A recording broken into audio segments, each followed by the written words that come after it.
Hey guys, Billy Anders here, and last night I was watching the Daytona Duel races at Daytona International Speedway. And for people that are watching this that don't know anything about NASCAR, the duel races are pretty much, it can advance your spot in the 500 for the lineup.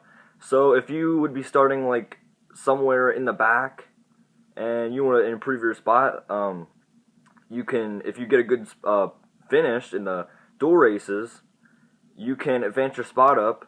Like, for example, last night, Matt Kenseth was supposed to start second right beside Chase Elliott in the front row, but he got caught up in a wreck on the last lap, which means that Dale Jr., who was supposed to start third, will move up and advance to the second position right beside his teammate, Chase Elliott.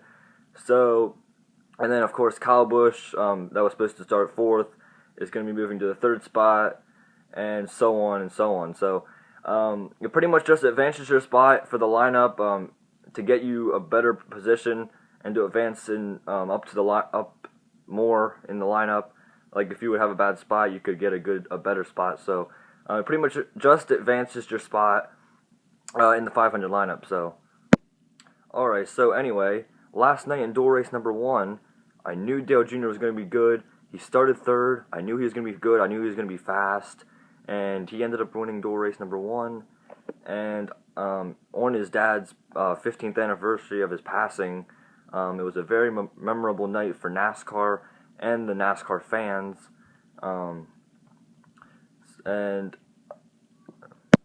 Alright, so like I said, Dale Jr. won duel race number 1. And then in duel race number 2, Matt Kenseth, he led about half of the race. And then Kyle Busch made a power move on the bottom, took the race lead, led, I think, the rest of the race, actually. So Joe Gibbs was definitely a fast team last night in the Daytona Duels.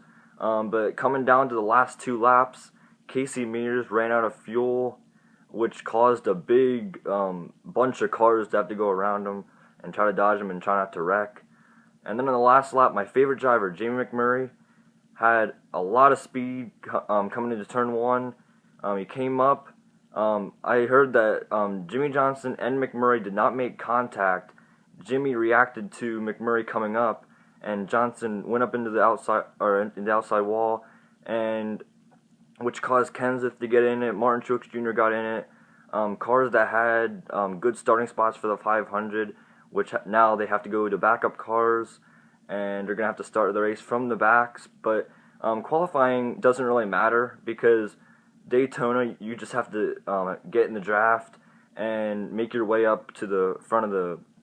You just have to make your way up to the front of the field. You just have to. Pretty much the main goal at Daytona and Talladega is to stay in the draft and just try to make some good moves. And then towards the end, try to make some aggressive moves to try to get up to the front. Try not to get in wrecks. There's a lot